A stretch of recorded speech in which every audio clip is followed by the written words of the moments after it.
Hello everyone! Today we are going to talk about Russian classical music, the final lecture of the Wim 1, Culture and Belief. In this lecture, I want to introduce you the most famous Russian classical composers, which bring a big impact on the world. But before we talk about the classical composers, I want you to think about how does classical music sound to you? Do you know any classical composers?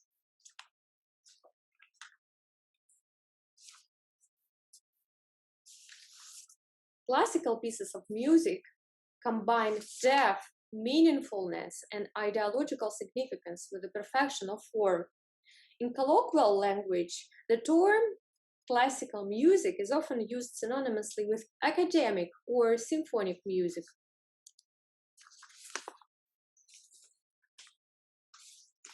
Firstly, classical music appeared in Oxford Dictionary in 18th century and was associated with a period of Bach and Beethoven time, called also Golden Age of classical music.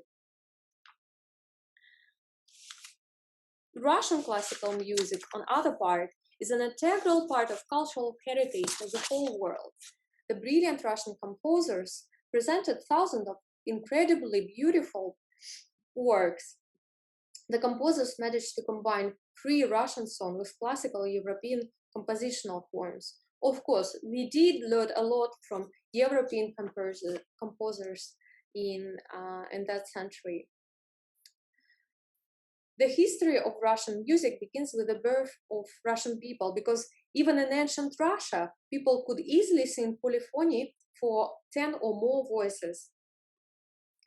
Nevertheless, the classical school of music, appeared only in 19th century. And the first Russian classic can rightfully be considered as Mikhail Ivanovich Glinka. But before Glinka, of course, there are many more, like Berezovsky, Titov, and Kozlovsky. They all start this school of classical Russian music.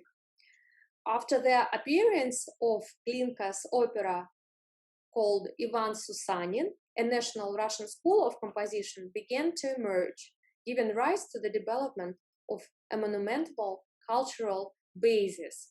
And here on this slide, you can see the 5 most important masterpieces of classical music across the globe.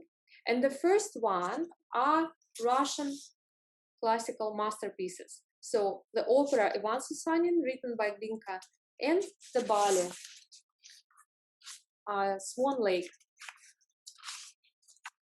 If some of you have seen it and listened to it, I consider you very lucky. So these compositions are masterpieces, and best conductors in the world perform the following pieces. Opera Ivan Susanin is performed, as I said, by Glinka, and at that time the world path of Russian classical school of music begins. The composer's innovation manifested itself in the synthesis of classical forms with folk Russian folklore. Talking about the ballet Swan Lake, the music of this ballet became famous during the Tchaikovsky's lifetime. Each number is filled with bright and expressive melodies. Here you can see the pictures of the famous Russian composers. Here's Rimsky-Korsakov, Alexander Scriabin, and Tchaikovsky, the author of the ballet Swan Lake. The world learned new Russian names such as Mussorgsky, Rimsky-Korsakov in 19th century, when there was an opening of the Moscow and Petersburg conservatories by brothers Anton and Nikolai Rubinstein. So basically, they raised such important Russian composers as Tchaikovsky, Teneyev, and Scriabin. However, in the second half of 19th century, the big role was played by Balakirev. He formed a mighty handful community of Russian composers. So they call it mighty handful. In the 20th century, Russia will be proud of such great composers as Sviridov, Khachaturian, Prokofiev, Shostakovich, Stravinsky, and Shchedrin, of course. Let's think of this question. Do people in Russia still enjoy going to concert halls to see classical music plays? Of course we do.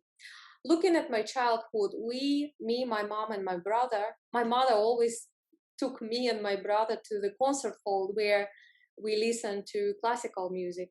And of course, we were kids, just little children. I don't remember it was very nice to listen to it, or we did gain a lot from it. Somehow it would sound a little bit boring. But I think during our childhood, we enjoyed to kind of get the vibes of classical music, listen to the piano.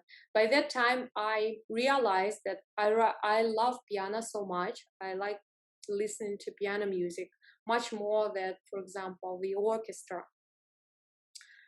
And I think it brings a big impact on me and contributed to the whole person development. So yeah, I can say that people do still enjoy going to the concert halls. I love listening classical music right now when I'm an adult, not a child anymore. I still love to listen to classical music, not just Russian classical music, but all other composers as well. What is the impact of classical music on pop music in Russia today? So here I can say that classical music is used a lot as a background music for different TV programs, TV shows. It's used in movies and TV series. So it still play a big role. It's still a big cultural heritage for Russian people. And even some pop music composers and some pop music authors include the pieces of classical music in the performances, in the songs, and the impact is still here. So young generation are still interested in classical music, but I think it's mostly influenced by their parents. Some also it's quite popular that some of the parents still sending the kids to attend tutorial classes to learn how to play violin or to learn to play piano. It's still quite popular, and I think, as I said, it contributes to the whole person development. So it's still important, and it helped to produce a new talents, not just in Russia, but a lot of also worldwide, because a lot of music teachers also teach in other countries. So I think in this sense, we did contribute to the development of classical music worldwide. Thank you for listening, and welcome to Complete Some Tasks.